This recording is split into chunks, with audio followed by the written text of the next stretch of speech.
All right. Welcome back. This is the third video in my video series documenting my journey towards becoming a pilot. In the last video, I had just arrived in Trinidad and Tobago at the age of 15 with one or two of my siblings accompanying me. My parents quickly enrolled me in Belmont Boys Secondary School, which, as the name indicates, it was an all boys or is an all boys Catholic secondary school. I finished my education there after attending for three or 4 years. I didn't do as well as I had wanted in the CXC or the Caribbean Examination Council end of year exam. After that, I proceeded to seeking additional education so I can retake the exams, or at least the one I didn't think I did well in, and I needed to do much better. At the same time, I had gotten my first job working as a bartender, a waiter, a cleaner, and an assistant cook in a restaurant which was next door to where we were living. At the time, we were living in this small room that was built to accommodate the caretaker of the school. And there was five children plus my parents. We were all in this small space. It was cramped, but it was fun being so close to my siblings. I also began looking for other job opportunities outside of the restaurant. Behind the school, or one street over where we lived, was an auto repair shop called Cameron's Auto Repair, and it's still there. As the name indicates, it was run and owned by a guy I named Patrick Cameron. I refer to him as Mr. Cameron. I started working there probably around 16, 17. That's where I started how to detail a car, how to fix a car with mechanical issues, how to change brakes, how to properly clean a car, and how to acquire parts for vehicles.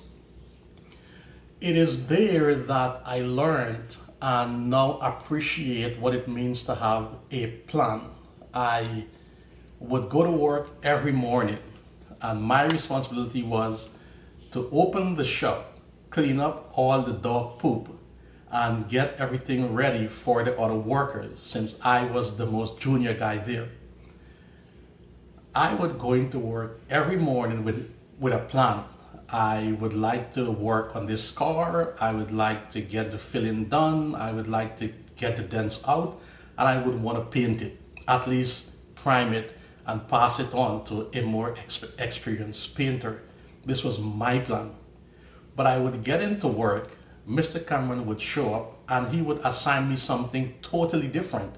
Nothing what I wanted to do. And for a time, this was frustrating. I couldn't understand why I never do what I planned to do. I realized that Mr. Cameron didn't care about my plans. He cared about the big picture. He had to run this entire shop. And one of his responsibility was to use his available resources in the most efficient way he thought was necessary to accomplish his goals for that day. After all, this was his shop. From this experience, I come to realize that having a plan is great. It is a way for you to move forward. It gives you something to look forward to. But it's also dangerous to get bogged down on the micro steps, on the small steps you need to do to get from A to B. It is better to focus on the overall goal. Why is it you're doing what you need to do in order to get to where you want to be? I spent about 3 or 4 years working with Mr. Cameron. I felt there was a need for me to move on. I had gotten way too comfortable working there. I then started working for a place called Strong's Auto Repair.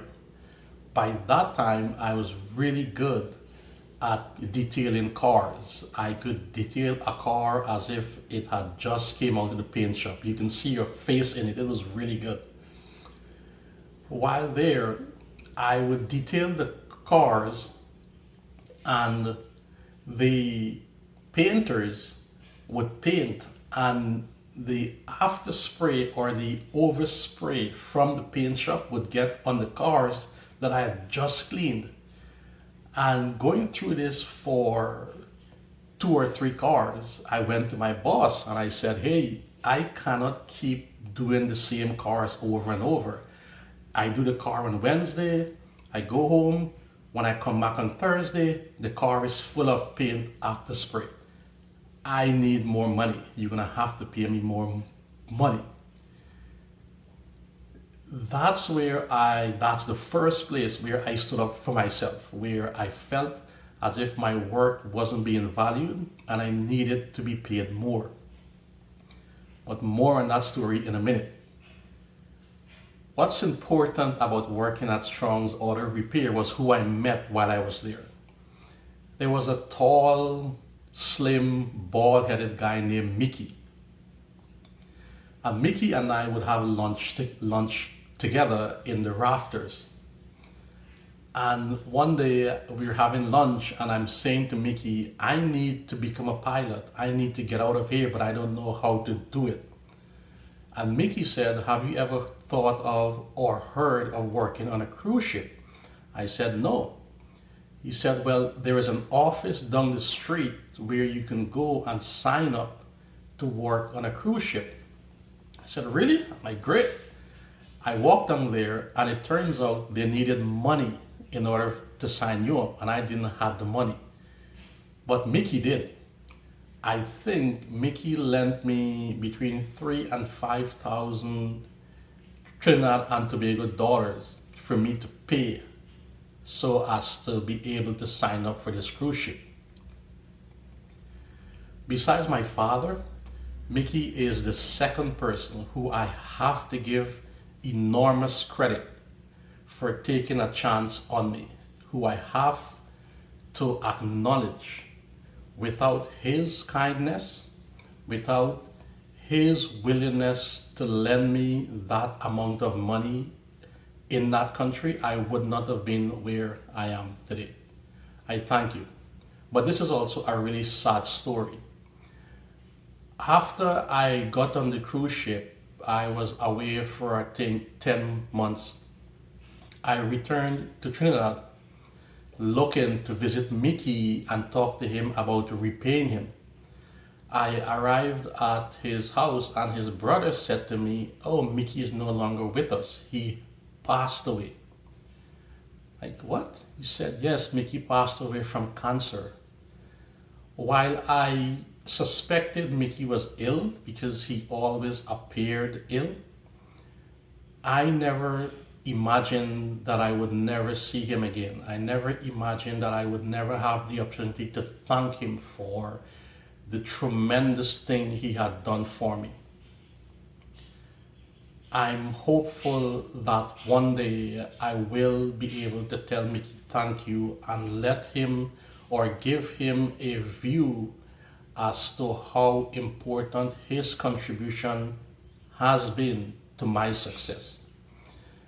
When I do things, I try to remember the bravery of my father and Mickey in what these two gentlemen did to benefit me.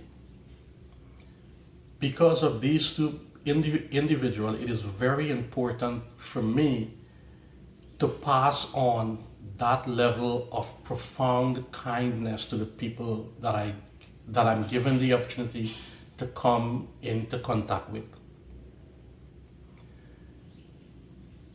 Back to the story. I demanded an increase in pay.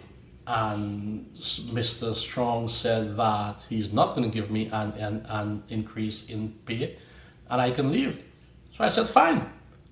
I left because there is no conceivable way I was going to continue working in an environment that showed no respect nor had no value for the work I was putting in.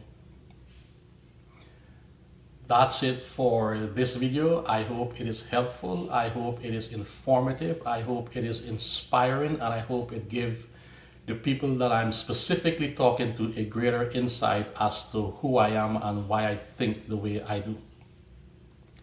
Until next time, be good.